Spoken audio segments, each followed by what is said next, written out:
साक्षात् परब्रह्म तस्मै श्री गुरुवे नमः। शंकरं शंकराचार्यं केशवं बादरायणं सूत्रभाष्य कृतौ वन्दे भगवन्तौ पुनः पुनः। ईश्वरो गुरुरात्मेति मूर्तिभेद विभागिने व्योमवद्व्याप्तदेहाय दक्षिणामूर्तये नमः। कृष्णाय वासुदेवाय हरये परमात्मने प्रणतक्लेशनाशाय गोविन्दाय नमो नमः। गोविन्दाय नमो नमः। हरिः ओम। नारायण नारायण नारायण नारायण।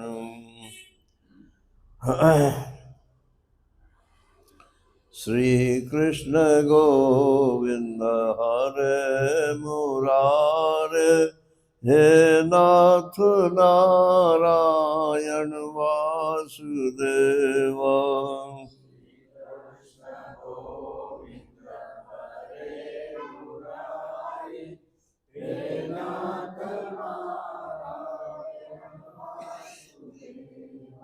श्री कृष्ण गोविंद हरे मुरारे, हे नाथ नारायण वासुदेव।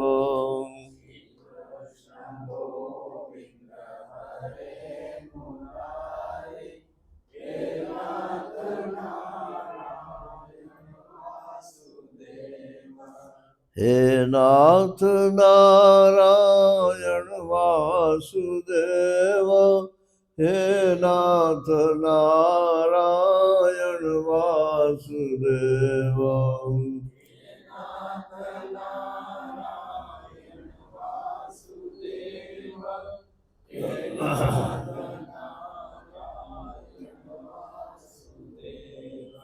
श्री कृष्ण गोविंद हरे मुरारे, हे नाथ नारायण वासुदेव।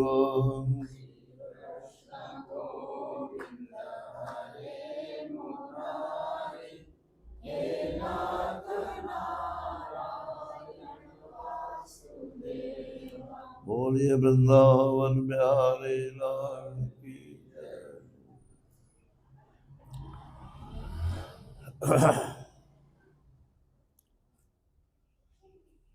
एक प्रार्थना कर देता हूँ मैं। ये कीर्तन जब भी मैं बोलता हूँ, यहाँ भी और दूसरी जगह भी, तो श्री कृष्ण गोविंद हरे और आगे क्या है, मुरारे या मुरारी? ये मुरारे है, मुरारी नहीं है। लेकिन कान में मुरारी पड़ता है तो अच्छा नहीं लगता है। अपराध। मुरारे माने हे मुरारी। मुरारी तो नाम है और मुरारे ये संबोधन है।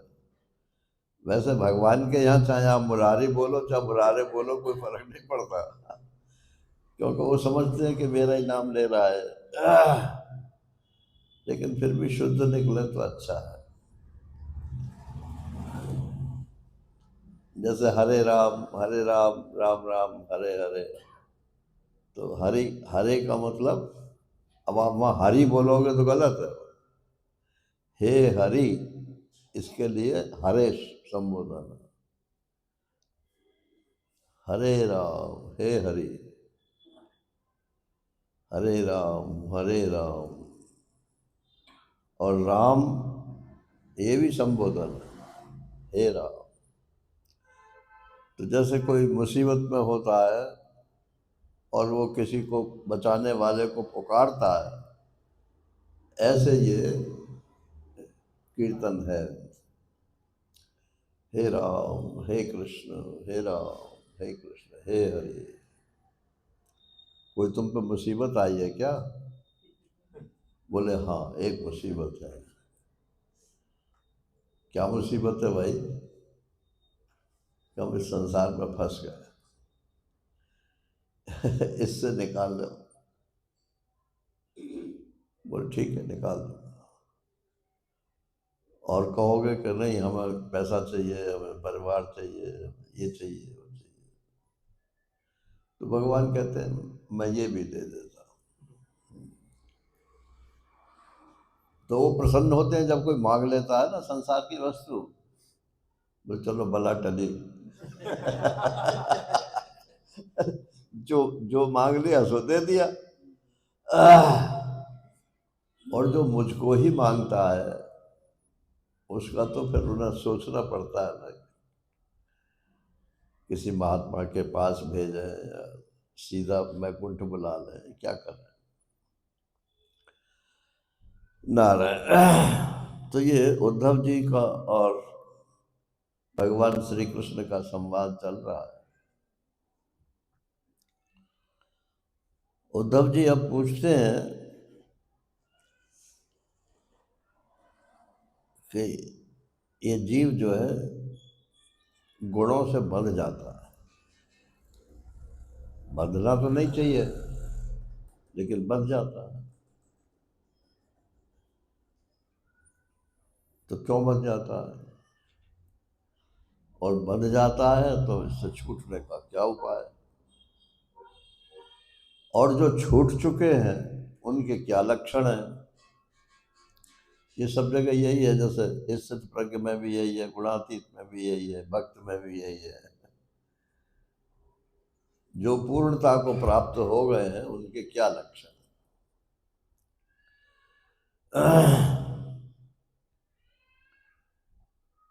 कथम वर्तेत विहरेत कैर्वा ज्ञायेत लक्षण, किम भुंजीतेत विसृजेत शयातीत शयाती नहीं शयितासीत यातिवा। कैसे सोता है, कैसे बैठता है, मन उसकी दिनचर्या कैसी है। अब भगवान ने इसका उत्तर देते हैं। ये 11वां अध्याय है, पृष्ठ संख्या 121।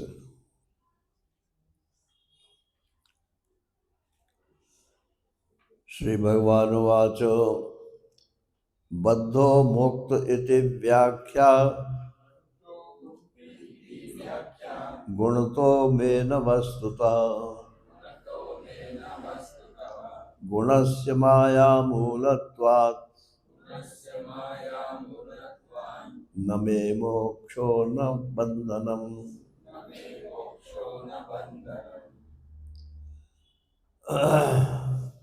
उद्धव जी तो पूछ रहे हैं कि ये मनुष्य बंधता कैसे, क्यों बंधता? तो उसकी दृष्टि तो व्यक्ति पे है और भगवान उत्तर क्या दे रहे हैं, उनकी दृष्टि आत्मा पे है। अरे कौन बंधा हुआ है भाई? आत्मा तो न किसी को, आत्मा तो बंधता ही नहीं है। बोले नहीं बंधा हुआ मालूम तो पड़ता है। तो कहते हैं बद्धो मुक्त इति व्याख्या गुण तो, जब सत्वगुण की वृद्धि होती है तब ऐसा लगता है कि छूट गया। जब रजोगुण तमोगुण की वृद्धि होती है तो ऐसा लगता है कि बंध गया।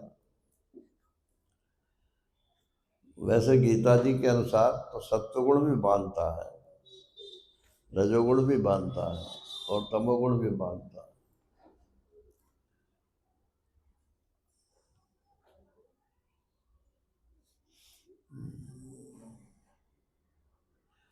लोहे की रस्सी से बांध दे कोई, जंजीर से,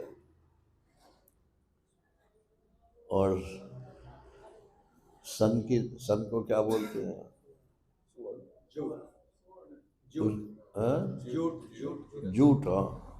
जूट की रस्सी से बांध दे और रेशम की रस्सी से बांध दे। बंधन तो सभी है,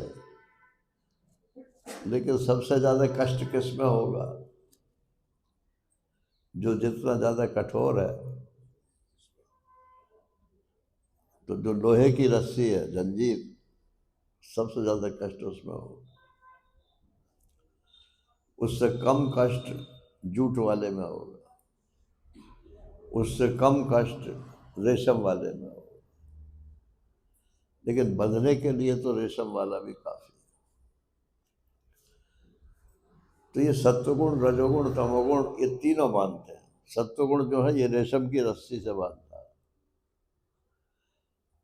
जो समय भगवान के स्मरण में बीत गया, बहुत अच्छा, बहुत अच्छा, बहुत अच्छा, ये भी बंधन है। अगर आत्मा का ज्ञान नहीं हुआ है तब तो ये बंधन वो ज्ञान नहीं हुआ है तब तो ये भी बंधन है।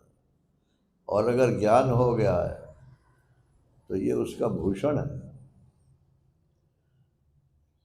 आत्मज्ञानी यदि भगवान की भक्ति करता है तो ये उसका भूषण है। संसार में तो नहीं फंस, संसार की भक्ति तो नहीं करता ना।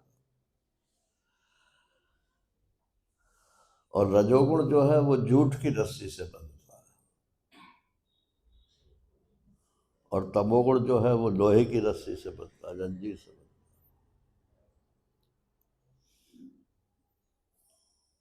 है। एक तुलसीदास जी का दोहा है, फूलत फूलत फिरत है, फूलत फूलत फिरत है, आज हमारो ब्याह। आज हमारी शादी है, बहुत खुश है, सबसे ज्यादा खुशी। शादी नाम ही इसीलिए है इसका। जिंदगी में सबसे खुशी का दिन शादी है। बोले फूलत फूलत फिरत है, आज हमारो ब्याह। तो बोले बाजे बजवाओ और सबकी दावत करो और ये करो वो करो।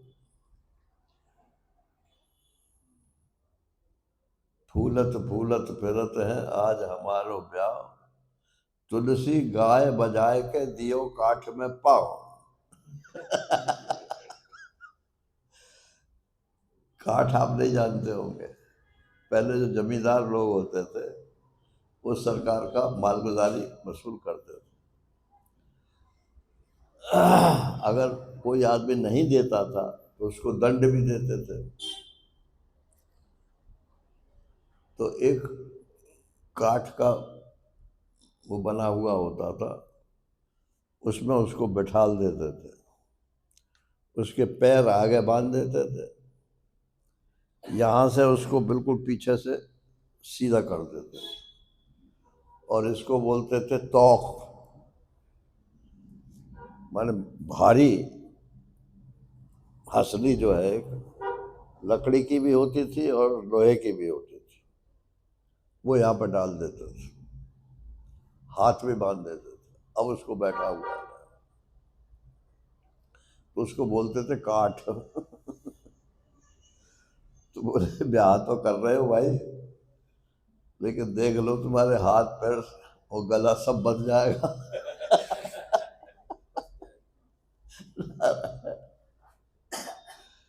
पराधीन सपन सुखनाई।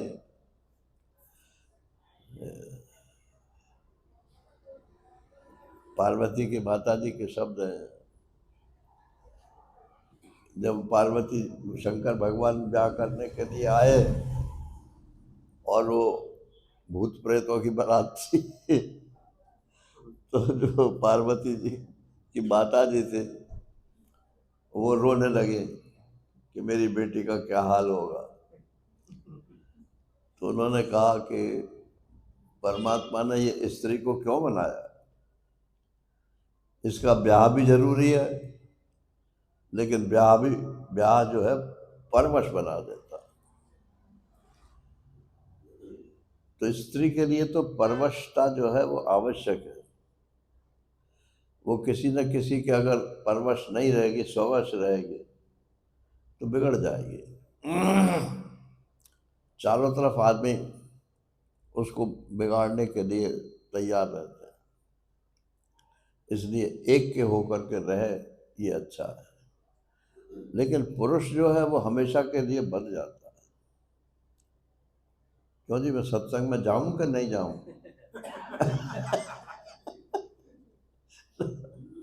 और सत्संग में क्या होगा? क्या करोगे सत्संग में जाके? कोई बाबा बनना है क्या?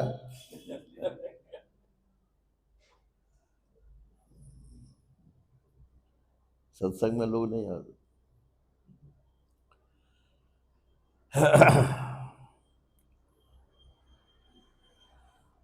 तो तीनों गुण बांधते हैं, सत्वगुण, रजोगुण, तमोगुण। और तीनों गुण जो हैं ये विवाह में होते हैं। तो ठीक है, वॉलंटरीली अपने आप विवाह करो और फिर शास्त्र के अनुसार विवाह करो, शास्त्र के अनुसार छोड़ो। यही हमारे वैदिक धर्म की मर्यादा है पुरुष के लिए। नहीं छोड़ पाते हो तो कोई दोष नहीं है, अगर आप शास्त्र के अनुसार कर्म कर रहे हो। लेकिन अगर छोड़ सकते हो, माने स्वतंत्र हो सकते हो, तो हो जाओ। संभालो बेटे को, संभालो बहुओं को, भगवान का भजन करो, तीर्थों में भ्रमण करो, महात्माओं का सत्संग करो। पति के साथ करो, पति पत्नी दोनों करो तो बहुत ही अच्छी बात। और अगर जोड़ा ना चले तो एक जना तो करे कम से कम। अच्छा, आपने नहीं सुना क्या कि धर्म अगर पुरुष करता है तो उसका आधा हिस्सा पत्नी को मिल जाता है? सुना है कि नहीं? तो कौन सी पत्नी को मिल जाता है? जो उसके धर्म में सहायक है उसको मिलता है, और जो उसके धर्म में बाधक है उसको नहीं मिलता है। मगर ये कहीं नहीं लिखा हुआ है कि पत्नी का आधा हिस्सा पुरुष को मिल जाएगा।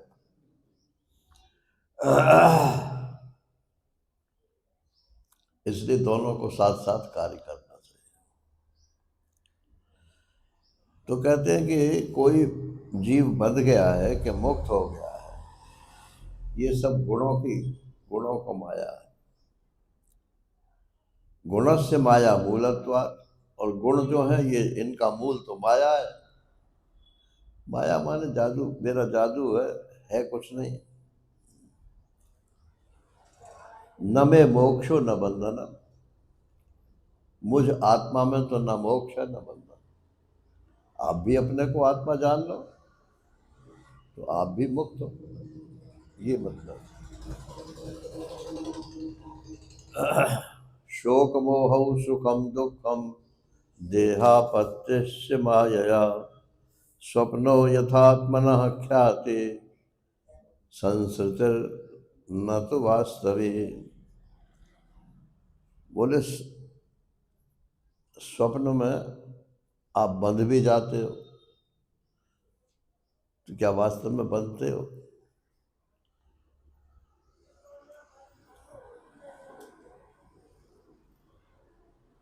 पहले मैं छोटा था जब, तो जासूसी उपन्यास बहुत पढ़ता था। तो सपने भी मुझे जासूसी के आते थे, और सपने में मैं जासूस बनता था। अपराधी नहीं, जासूस बनता था।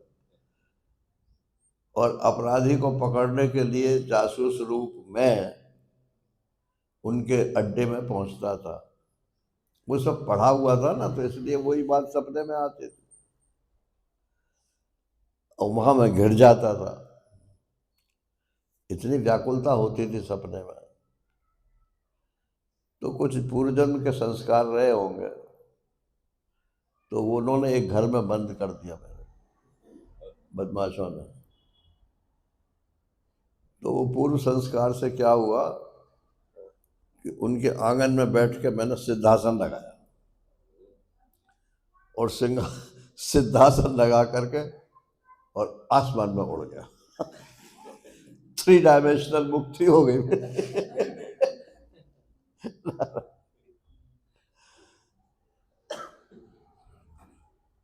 और फिर आँख खुल गई तो क्या मैं बंधा और क्या मैं मुक्त हुआ?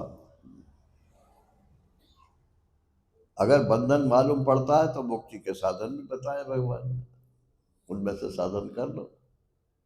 लेकिन आखिर में यही मालूम पड़ेगा कि मैं तो आत्मा हूँ, आत्मा ही था, इसलिए कभी न बंधन था और न कभी बंधन है। शोक मोह सुखम दुखम देहा पत्तिश्च, ये सब माया सब होते हैं। स्वप्नो यथात्मना ख्याति, जैसे सपना जो कुछ भी दिखाई पड़ता है वो अपने आत्मा की ख्याति है, माने आत्मा का एक प्रोजेक्शन है। संस्कृति न वास्तव। इसी प्रकार से ये मेरा पुनर्जन्म हुआ था, मैं वहाँ था, मैं आगे ऐसा मेरा पुनर्जन्म ना हो जाए। नारायण, ये संस्कृति जो है बार बार जन्म लेना मरना, ये वास्तविक नहीं है, ये सांस्कारिक है। हम अपने आप को टाइम में कंटिन्यू करना चाहते हैं। ये हम लड़के बच्चे क्यों पैदा करते हैं? क्या बोलते हैं उनको? संतान। लड़कों बच्चों को संतान पैदा करते हैं ना, वो नाम देते हैं। संतान माने संतत, आगे को कंटिन्यू करना। मैं तो मर जाऊंगा मगर मेरे नाम को ये बच्चे चलाते रहे। और वही बात नारायण महात्मा, क्षमा करना, महात्मा जो चेला बनाते हैं वो भी तो संतान ही है ना। गुरु जी का नाम आगे चला।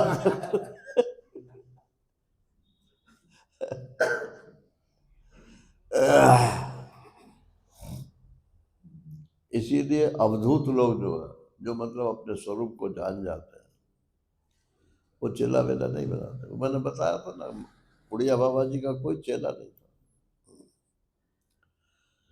सब उनको गुरु मानते थे, लेकिन उन्होंने किसी को गुरु दीक्षा नहीं दी।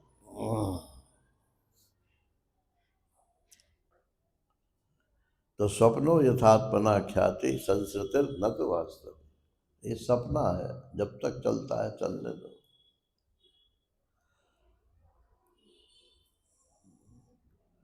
विद्या विद्ये मम तनु विद्धि उद्धव शरीरिणाम, मोक्ष बंधन करी आद्य माया में विनिर्मते।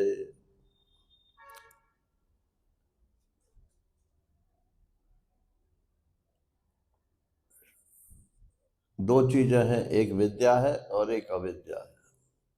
ये दोनों माया के स्वरूप हैं। अविद्या से बंधन होता है और विद्या से मुक्ति हो जाती है। मैं और मोर तोड़ते माया, जे बस कीने जीव निकाया।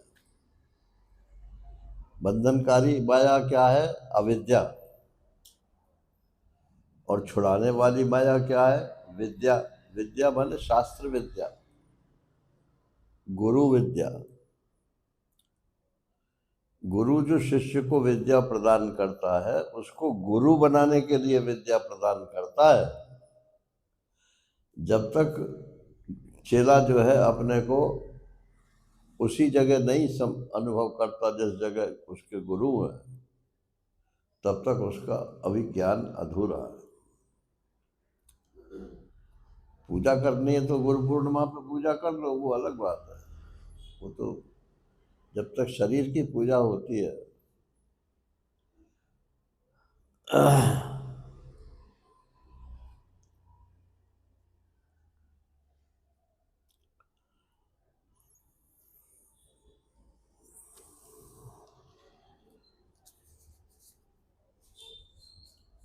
जब तक आपको अज्ञान रहता है, माने अज्ञान माने ना समझी,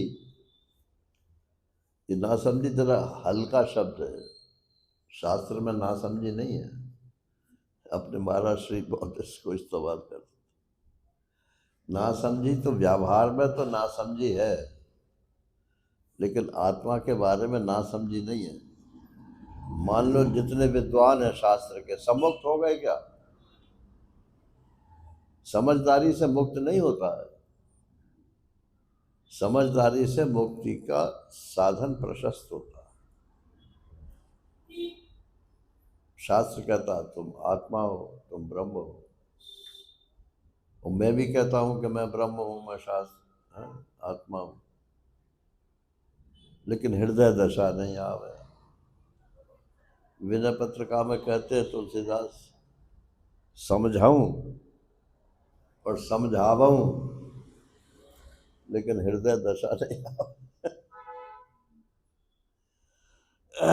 मैं समझता भी हूं और दूसरों को समझा भी देता हूं, लेकिन जब मौका पड़ता है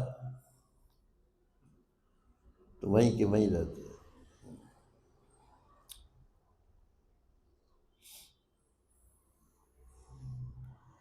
रामकृष्ण परमहंस देव दृष्टांत देते हैं कि जो तोता होता है उसको घर में रटा देते हैं, सीताराम राधे श्याम, सीताराम राधे श्याम, वो बोलता रहता है। लेकिन जब बिल्ली झपट्टा मारती है तो राधे श्याम सीताराम भूल जाता है। वो जो उसकी अपनी आवाज है, टें टें टें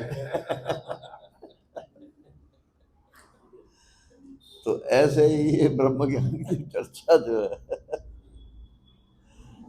सब समझाऊं समझावाऊं, लेकिन हृदय दशा नहीं आवे। जब कष्ट पड़ता है तो ब्रह्मनिष्ठ लोग, जो ब्रह्मनिष्ठ कहलाते हैं, वास्तव में जो ब्रह्मनिष्ठ वो तो नहीं कहेगा, लेकिन जो कहलाते हैं वो भी मन ही मन कहते हैं, हे भगवान हमारी इस बीमारी को ठीक करो। नारायण।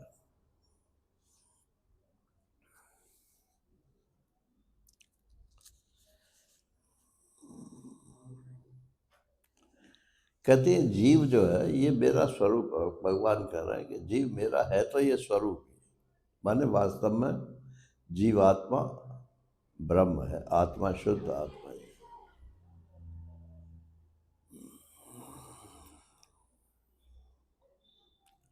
वैष्णव सिद्धांत में जीवात्मा नहीं बोलते, वो जीव बोलते हैं, और अद्वैत सिद्धांत में जीवात्मा बोलते हैं। क्या फर्क है दोनों में? जीवात्मा आत्मा तो है ही ना, प्राण के साथ मिलकर के उसको जीव आत्मा बोलते हैं। चैतन्य प्लस प्राण इक्वल टू जीवात्मा।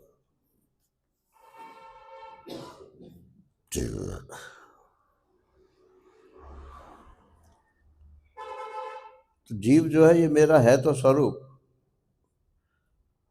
लेकिन अविद्या के कारण वो अपने को समझता नहीं है, अज्ञान के कारण, इसलिए वो बंधन में रहता है।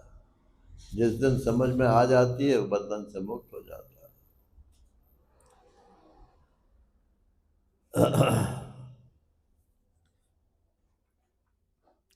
अब मैं तुमको बद्ध और मुक्त का, जीव का भेद बताता हूँ। माने एम्पायरिकली, व्यावहारिक सत्ता में तो बद्ध और जीव होते, बद्ध और मुक्त होते ही। अब गुरु जी के सामने आप छाती तान के कहो कि महाराज हम और तुम तो एक ही है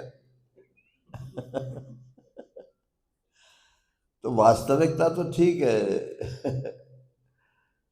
लेकिन शरीर दृष्टया शिष्य और गुरु में फर्क है।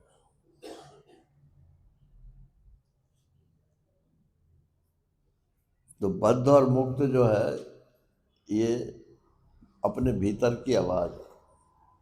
क्या आप अपने को बंधा हुआ मानते हो, समझते हो, तो आप बंधे हुए। और बाहर से चाहे दुनिया कुछ भी कहे, लेकिन अगर आप अपने को मुक्त समझते हो, मुक्त आत्मा ब्रह्म समझते हो, तो आप बंधन में नहीं हो, मुक्त ही हो। लेट देम से व्हाट दे से। उड़िया बाबा जी महाराज बोलते थे, हाथी चलता अपनी चाल, तू तो कुतवा भुकवा दे।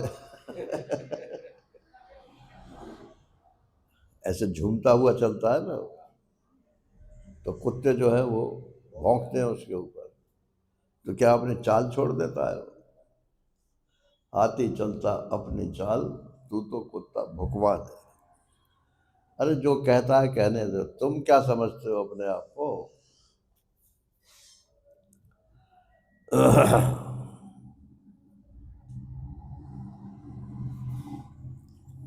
अब बद्ध और मुक्त का श्रेणी बनाते हैं।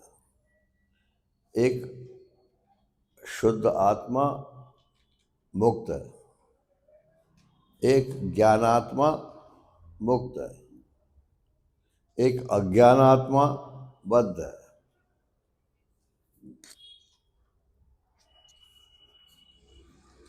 तो इनका आपस में कैसे फर्क करें?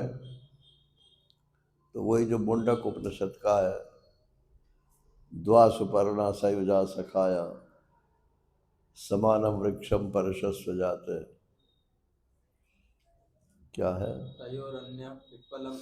तयोरन्या पिप्पलम स्वादुवत्ति अनशनन अन्यो अन्यो अनशनन अभिचाकिषित। बोले एक पेड़ पे दो पक्षी रहते हैं, और दोनों पक्षी जो है वो मित्र हैं और सयुजा जुड़े हुए हैं, अलग अलग नहीं होते जीव और ईश्वर।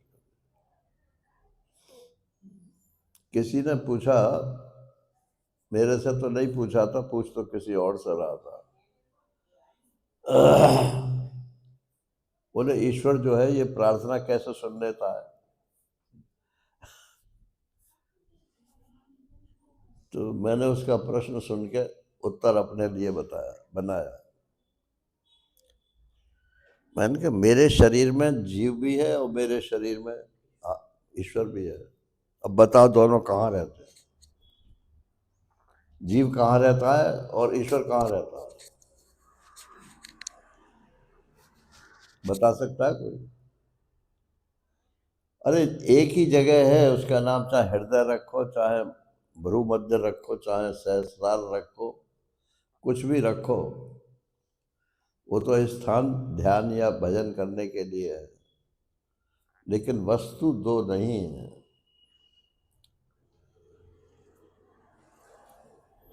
तो हे भगवान हमारी ये कामना पूरी कर दो, ये किसने कहा? जीव ने।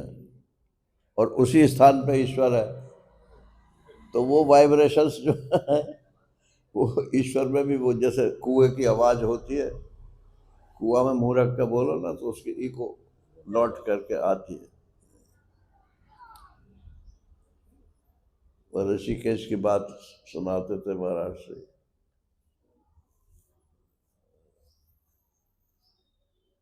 तो वहाँ पहाड़ है और नीचे गंगा जी बह रही हैं। तो दक्षिण के लोग जो आते थे, वो पंडे लोग उनको घेर लेते थे। तो बोले देखो इस पहाड़ पर देवता रहता है, हाँ उसको भोग लगाओ। बोले क्या भोग लगा? पूछ लेते हैं ना देवता से क्या।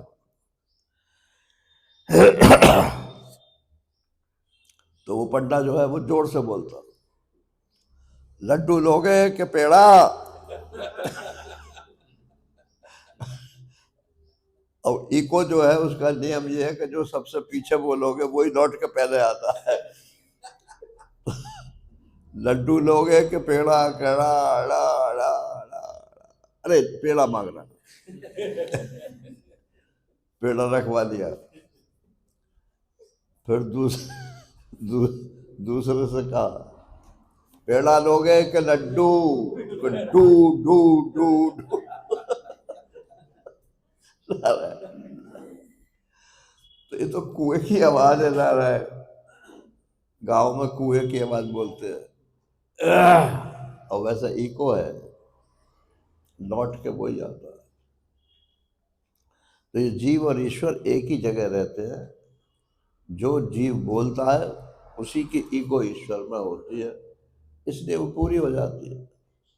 मुझे तत्व ज्ञान दो दो दो दो दो, दिया। लेकिन मांगते ही नहीं, उससे मांगते तो संसार की वस्तु है, वही मिल जाती है।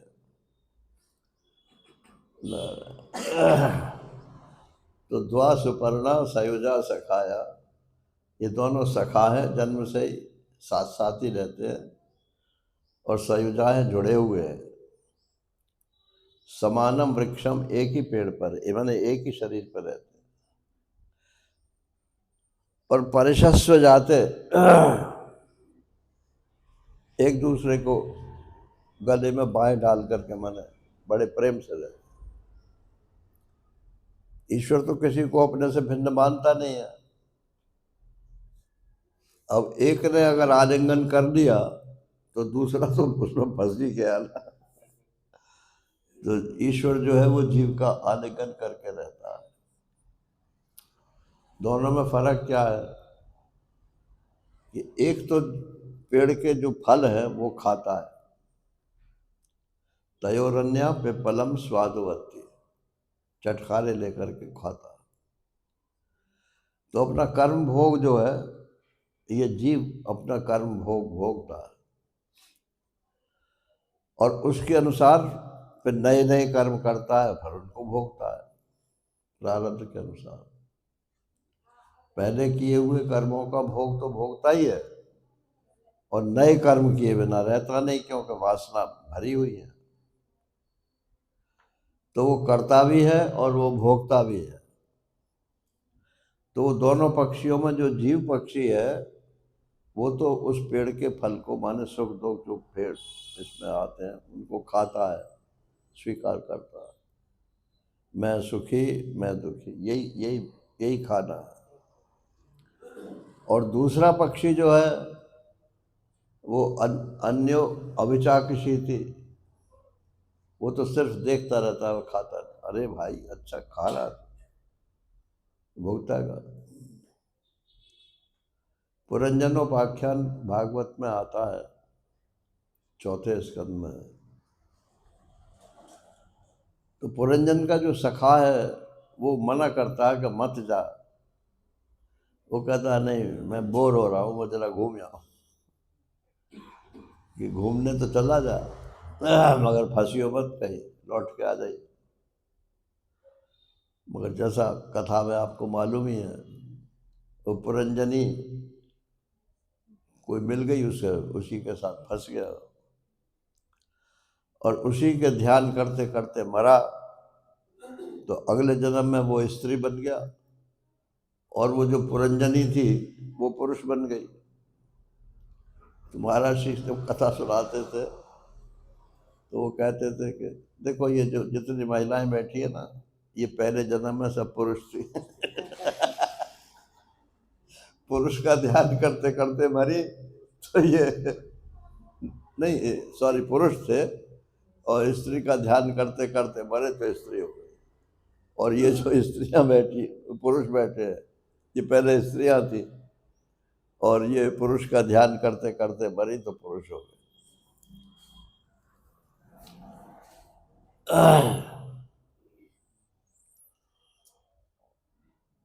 तो फिर उसका जो अविज्ञात सखा है, नाम भी तो बड़े छाट छाट के दिए हैं। आत्मा है तो सही, ईश्वर है तो सही हमारे पास, लेकिन अविज्ञात है, जानते ही नहीं है उसको। नित्य सखा है, लेकिन जब तक ज्ञान नहीं होता है तब तक वो उसका गुण नहीं मालूम पड़ता।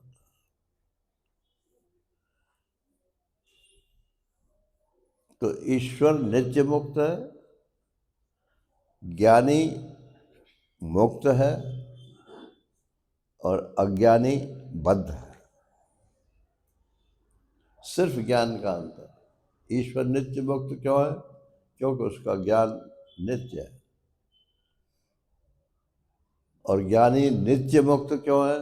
क्योंकि पहले तो अपने को मानता था बंधा हुआ, अब उसने समझ लिया कि मैं भी आत्मा ही हूँ, इसलिए मेरा तो कभी बंधन हुआ ही नहीं। एक बात यहाँ महाराज श्री बहुत स्पष्ट करते हैं,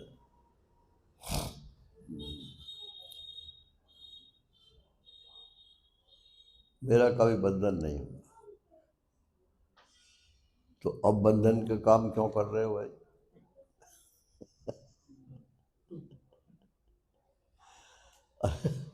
अभी तक बंधन में मैं तो नित्य मुक्त हूँ, मेरा बंधन हुआ ही नहीं। लेकिन अब क्या लाइसेंस मिल गया आपको?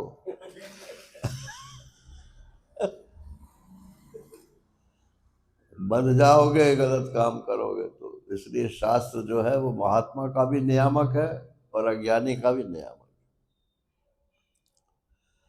अगर महात्मा भी शास्त्र विरुद्ध काम करेगा, समाज विरुद्ध काम करेगा, कानून विरुद्ध काम करेगा, तो वो भी दंड का उतना ही पात्र है जितना कि कोई अज्ञानी।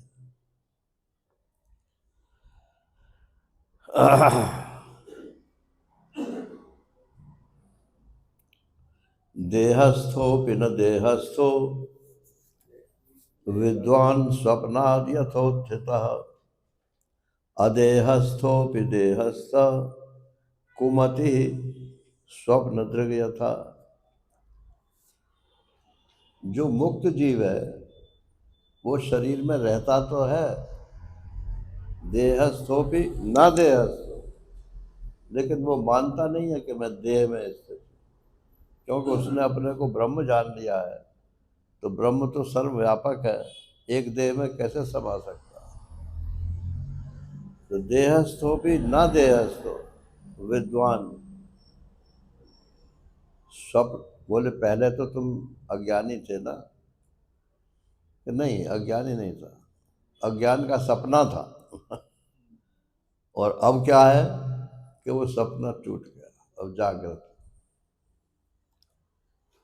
स्वप्नात् यथोत्थिता, स्वप्न से जैसे कोई उठ जाए ऐसे वो मुक्त जीव होता है।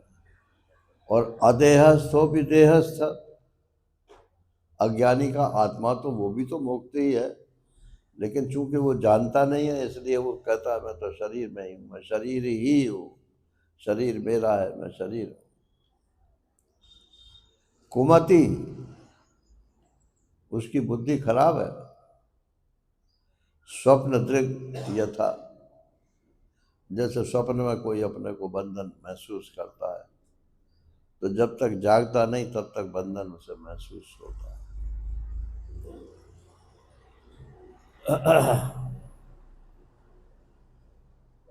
अरे क्या कर रहे हो?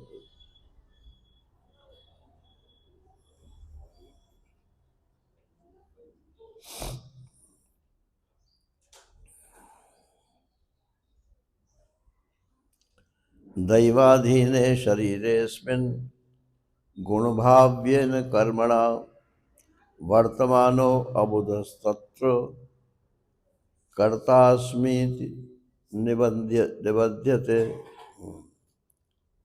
दैवाधीने शरीरे अस्मिन्, ये जो शरीर है हमारा, ये दैव माने प्रारब्ध, प्रारब्ध के अधीन है। जो लोग प्रारब्ध नहीं मानते हैं वो दैव का मतलब क्या मानेंगे कि ईश्वर के अधीन है, वो भी ठीक है। लेकिन ईश्वरवादी लोग जो हैं वो ईश्वर को भी मानते हैं, प्रारब्ध को भी मानते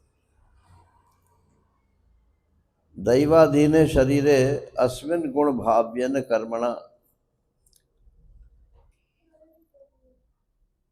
तो जितने भी कर्म उससे होते हैं वो प्रारब्ध जन्य गुणों के द्वारा ही होते हैं।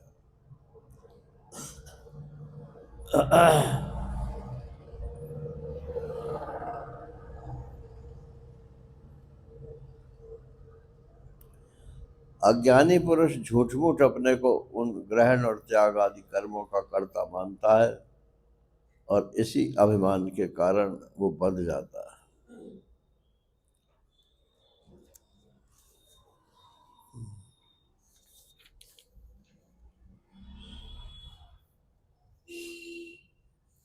अब उसका व्यवहार ज्ञानी का कैसा होता है, मुक्त पुरुष का, वो बता।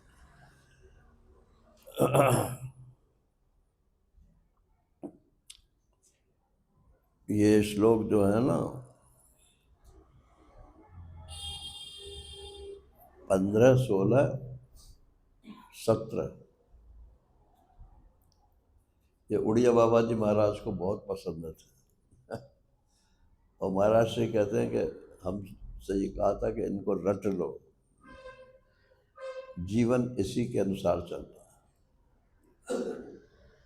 यस्य आत्मा हिंस्यते हिंस्रयैर्न किंचित यदृच्छया अर्च्यते वा क्वचित च तत्र न व्यतिक्रिय क्रियते बुधः। शरीर उसका रहता है, लेकिन शरीर से इतना अलग अपने को महसूस करता है कि चाहे उसको कोई शरीर को पीड़ा पहुंचाए और चाहे उसकी कोई पूजा करे, वो सुख दुख देने में समर्थ नहीं है।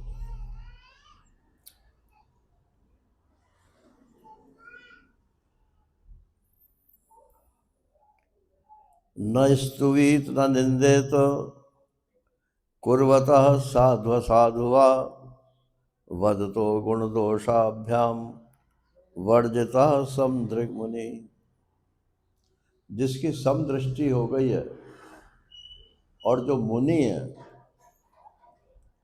मुनि कहते हैं कि जो शास्त्र का मनन करता है। एक तो साधक भी मनन करता है, लेकिन साधक तो मनन करके छोड़ देता है, और ज्ञानी जो है वो भी शास्त्र का मनन करता है और उसे ज्यों का त्यों अपने ऊपर स्वीकार करता है।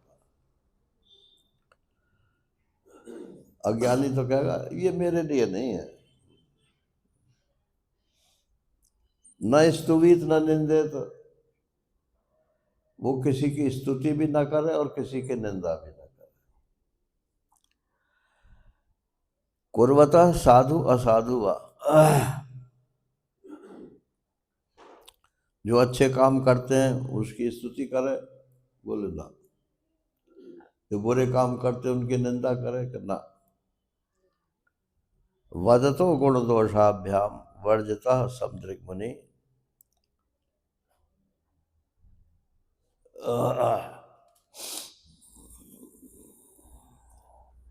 वाणी से कुछ भी बोलोगे तो गुण दोष का आश्रय लेकर के ही बोलोगे।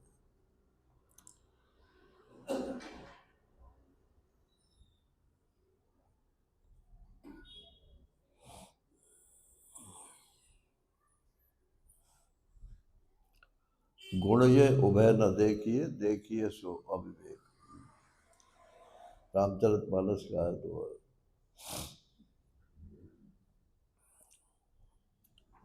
कहीं संसार में गुण और दोष देखने की जरूरत नहीं। जब सब परमात्मा है, ये दृष्टि अगर आपको प्राप्त करनी है, देखो ब्रह्मज्ञानी की भी यही दृष्टि है और भक्तों की भी यही दृष्टि है।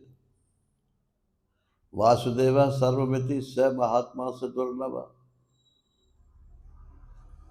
उधर 12वें अध्याय में बताया अद्वेष्टा सर्वभूतानां मैत्र करुण एव च। उसकी विपरीत दृष्टि तो होती नहीं, इसलिए किसकी निंदा करेगा, किसकी स्तुति करेगा। ये बात हमने उड़िया बाबा जी के तो दर्शन नहीं किए, लेकिन महाराज श्री के तो किए ही। तो उनमें ये 100% बात थी। कोई कम परसेंटेज कुछ किसी के करते हो ऐसा नहीं है।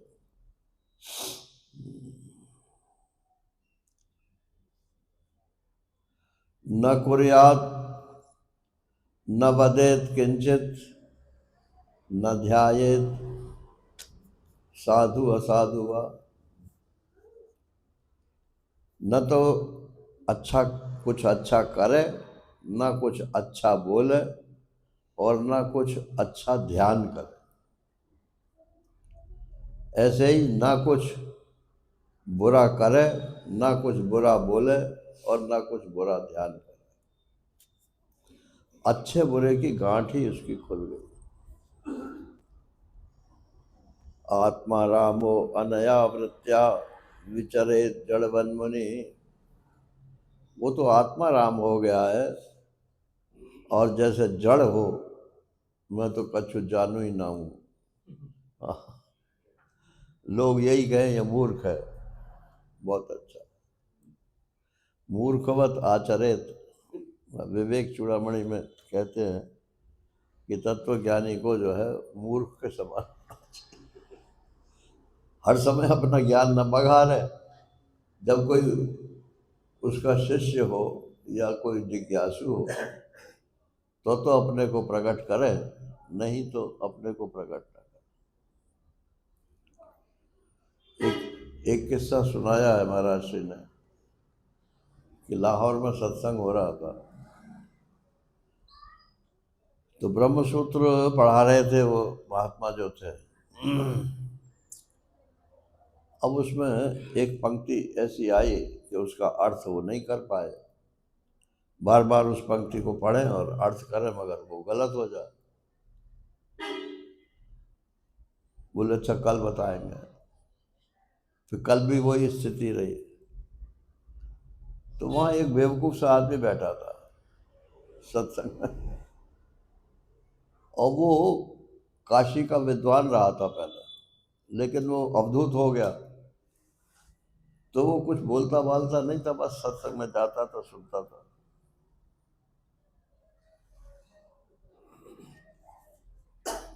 तो जब वो अर्थ नहीं कर पाए तो उसने हाथ ऊपर को करके कहा कि आज्ञा हो तो मैं इसका अर्थ कर दूं। हाँ हाँ, कर कर कर। अर्थ तो उसने कर दिया, पंक्ति लग गई। अब तो सब लोग उसकी तारीफ करने लगे, अरे ये तो बड़ा छुपा रुस्तम रहा भाई, कौन है क्या है। सब लोग उसके पैर छू गए, कोई कुछ करे कोई कुछ। महाराज ने सुनाया ये, वो कहते उसके बाद वो उसने लाहौर ही छोड़ दिया। किसी ने कोई दर्शन ही नहीं हुआ। क्या जरूरत है अपनी विद्या प्रकट करने की? कोई तुमसे पूछ रहा है क्या?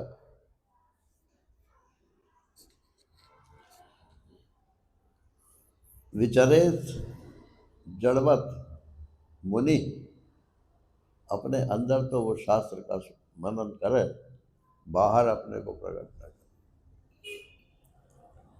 शब्द ब्रह्मणि निष्णातो न निष्णायात परे यदि, श्रमस्तस्य श्रम फलो अधेनु ही अधेनुमेव रक्षता। जैसे कोई गाय पाले और दूध देती ना हो, तो जैसे उस गाय पालने का कोई मतलब नहीं है, क्योंकि उससे कुछ मिलना तो है नहीं। गौ सेवा के नाम पे भले ही उसे पाल ले। तो कहते शब्द ब्रह्म में तो वो निष्णात है। शब्द ब्रह्म माने शास्त्र। शास्त्र की तो एक एक पंक्ति लगा सकता है, गुण से गुण पंक्ति लगा देता है, लेकिन न निष्णायात परेयति, लेकिन जो परम आत्मा है, जो शास्त्र का प्रयोजन है, वो उसको आता ही नहीं है। तो श्रमस्त श्रम फलो, उसका जो श्रम है शास्त्र में, वो तो बिल्कुल बेकार है, उसको कुछ नहीं मिलेगा, पुण्य भी नहीं मिलेगा।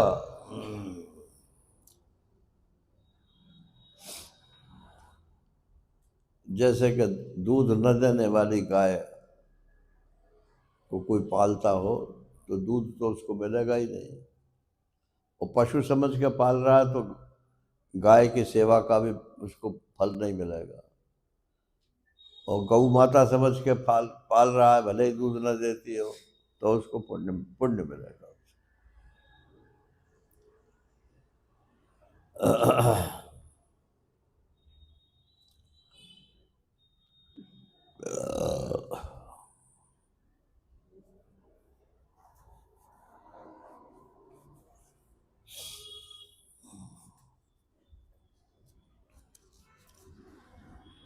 अब ये श्लोक ऐसा है, अगला वाला अर्थ पढ़ देता हूँ इसका। दूध न देने वाली गाय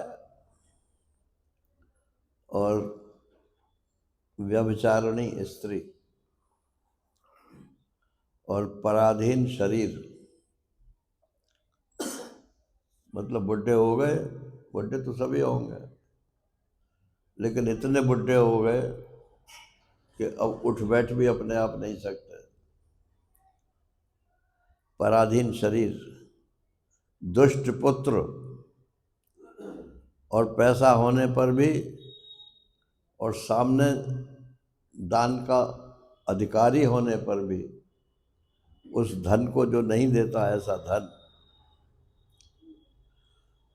और ऐसी ऐसी वाणी बोलता है जिसमें परमात्मा की तो कोई चर्चा ही नहीं है। ये सब का सब व्यर्थ। इन वस्तुओं की रखवाली करने वाला दुख पर दुख भोगता रहता है।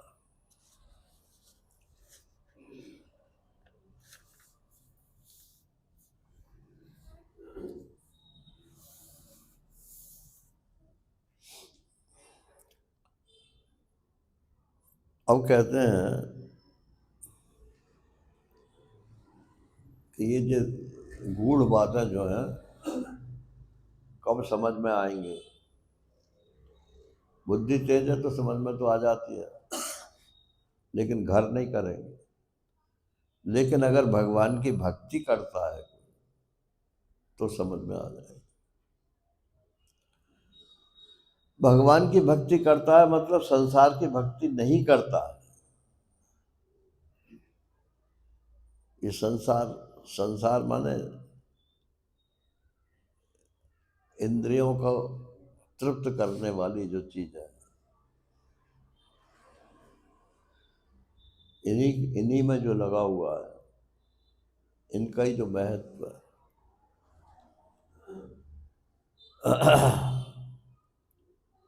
उसमें उसको रुचि नहीं रही है। और भगवत चर्चा में उसकी रुचि है, भगवान का भजन करता है, भगवान के भक्तों का साथ करता है। ये भक्त के यही लक्षण है।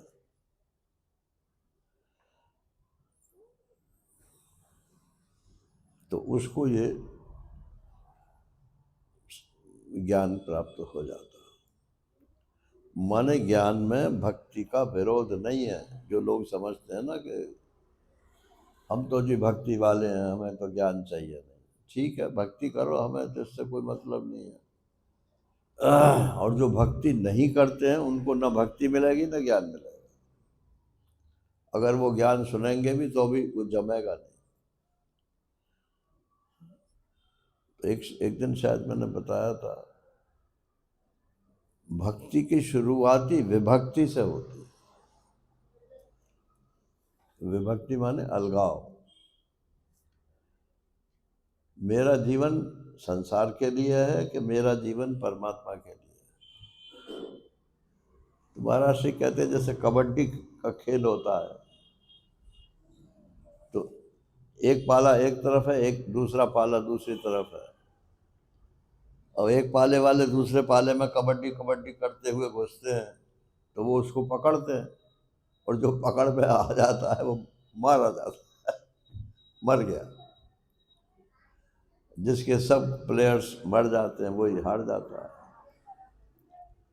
तो ये विभक्ति माने अब अपना देख लो कि हम संसार के पाले वाले हैं या परमात्मा के पाले वाले हैं। बोले नहीं, दोनों वाले हैं। ठीक है, तो अभी आप भक्ति के अधिकारी तो हो, लेकिन अभी भक्ति है नहीं। एक एक पैर यहाँ रखोगे, एक पैर यहाँ रखोगे तो मरोगे कि जिरो। ये पैर चौड़ा के चलोगे तो गिरने के अलावा और क्या है।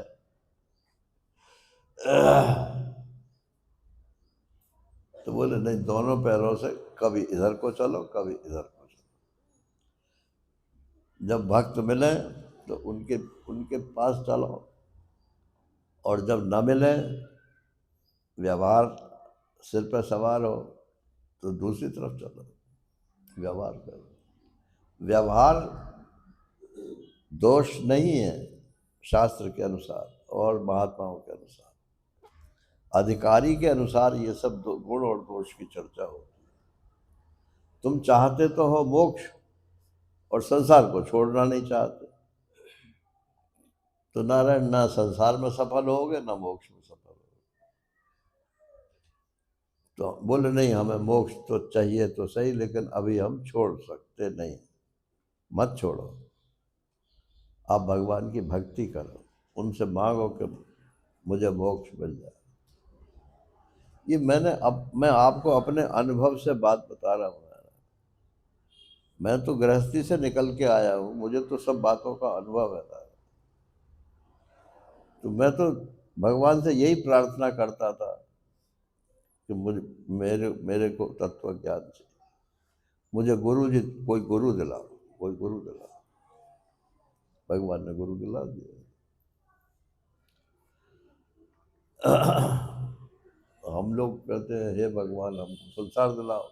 तो संसार तो मिल ही जाएगा उसमें, भगवान तो सब सब सब समर्थ। तो ये बात यह कहते हैं कि भक्ति करो, और भक्ति महात्माओं, ये महाराज श्री के वाक्य है कि तुम मिठाई चाहते हो तो हलवाई के पास जाओगे कि जो कपड़ा बेचने वाला है उसके पास जाओ। और कपड़ा खरीदना है तो हलवाई के पास थोड़ी जाओगे, कपड़े वाले के पास जाओगे।